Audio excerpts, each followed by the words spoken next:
depressed, frustrated, sad, confused. You want answer. Let's talk. Give me a message sa page ko sa Philippine Dating Coach and you can have one-on-one coaching with Coach Baze, your dating coach. Just please subscribe to my channel and hit the bell button. When we say rare is literally valuable. Kaya siguro naman naiintindihan yung rare, no? Kapag sinabi natin rare, parang bibihira and something like that. It's what we call novelty pagdating sa breakup. So, I'm always telling the truth with my clients or with you guys na subscribers ko. I'm always telling the truth. Ang ex mo, iba ang attraction niya kumpara nung dating. Kasi pag dating pa lang kayo, nasa stage kayo ng dating, ang style ng attraction doon, basta maganda ka, basta pogi ka, basta alam mong dalhin ang sarili mo, basta hindi ka mukhang bobo, hindi ka mukhang tanga-tanga, you know how to handle yourself, you know how to, alam mo yun, yung parang you're not crazy enough para i-date ka. Doon mo na-attract yung partner mo. Whether babae man o lalaki, di ba? Looks, dating and behavior, something like that. Ngayon, ang ex, paano siya i-attract?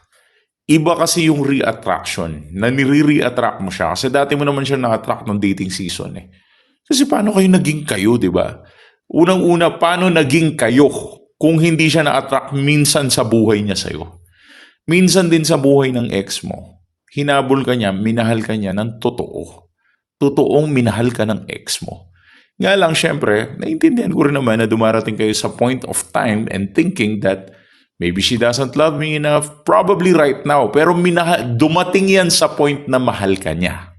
That's my point.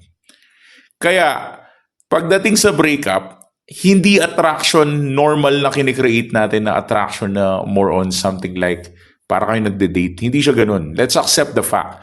Kilala nyo na ang isa't isa, alam nyo na ang baho ng isa't isa, alam nyo na ang kapasidad ng bawat isa, kilala nyo na mga magulang probably or something like that, kung ano man yun, you know the fact kung sino ang ex mo, kung anong klaseng partner siya. And because of that, iba na ang re-attraction. Kapag sinabi nating re-attraction, ito yung stage 2 ng attraction. Paano ba i-attract si ex pabalik sa akin? And the game is so simple. I will tell you the secret. Okay? Ang pinakasikreto is rarity. Kasi hindi ka naman hinahabol dahil mahal ka talaga eh. Alam mo yun, hindi porket mahal ka niya, habulin ka niya. Hindi ganun yun. Hinahabol ka niyan kapag nagiging rare ka na. I-explain ko kung bakit scarcity ang pinakamalakas na attraction trigger. Ano nga ba kasi yung ibig sabihin ng rare? Kapag sinabi nating rare, hindi always available, hindi reactive, hindi naghahabol, meron sariling mundo, meron sariling routine, meron sariling priorities. Emotionally calm at hindi desperate. The psychology of scarcity ay malaki ang kinalaman pagdating sa rarity. Kasi ang utak ng tao ay natural na naghahabol sa nawawala. This is what we call scarcity effect. This is perceived value increase. Sana maintindihan natin, no?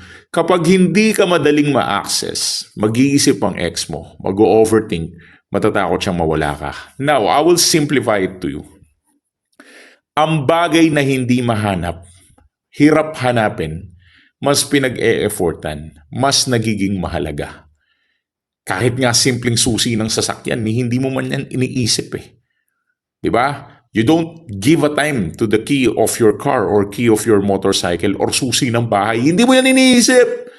Basta nandyan lang yan. Wala kang respeto dyan. Kahit mapunta yan sa tae, malaglag yan, or kahit anong mangyari sa susi na yan, kahit gapangan ng ipis yan, wala ka namang problema dun eh. Magagamit mo pa rin naman eh. You don't need to think about the key of the house or key of the door or key of the motorcycle or key of the car. You don't even think of it.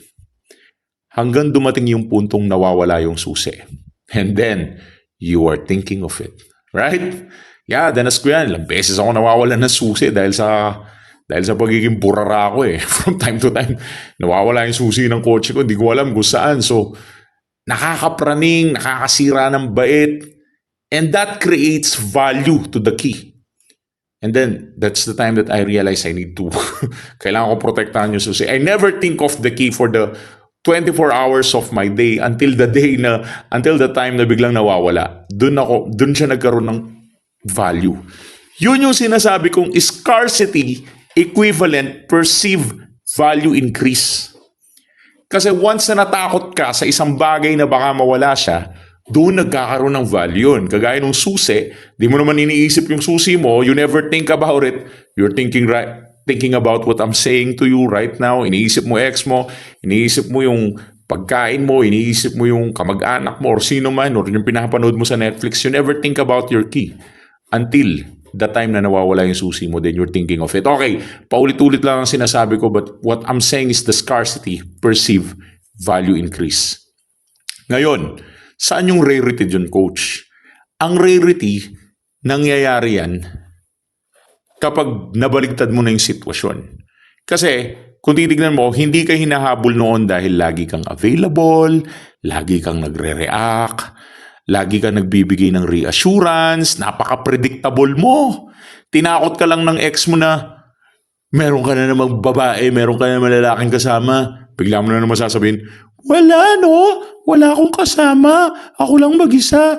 Napaka-predictable mo, wala ka ng mystery. So paano ka magiging rare? You need to control your silence. You need to have emotional discipline. You need to be short, you need to be calm response, and you need to focus on self-growth, body, mindset, lifestyle. You need to reduce exposure. Ayan English yan Tagalogin ko yung reduce exposure Bawasan mo yung pagpapakita mo. Huwag ka laging nasa stories niya, huwag ka laging nasa routine niya. Kasi ano ba ang mangyayari kapag ang ex mo, nakita niya na naging rare ka? Mababawasan yung control niya sa'yo, lalabas yung curiosity niya, magkakaroon siya ng fear of replacement, at nag-i-internal panic kahit tahimik ka lang. Kaya ang sign na mag-work yan is bigla siya mag-chat, mag-view sa My Day mo, magre-react sa old post mo, nagtatanong sa mutual friends mo, indirect post about missing someone. So hindi mo naman kailangan maging perfect para habulin. Ang kailangan mo lang maging rare ka. At kapag bihira ka na niyang makita, siya na mismo yung kusang lalapit sa'yo. So if you don't understand the full explanation of it, naintindihan ko, marami naman akong video dyan, baka ma-explain sa'yo. Pero kung nabitin ka, give us a message sa Philippine Dating Coach. Ang dami ko ng kliyente, hindi ko na kayo ma-handle lahat, pero sige, goods lang. Give us an audio call on Philippine Dating Coach. Thanks for watching.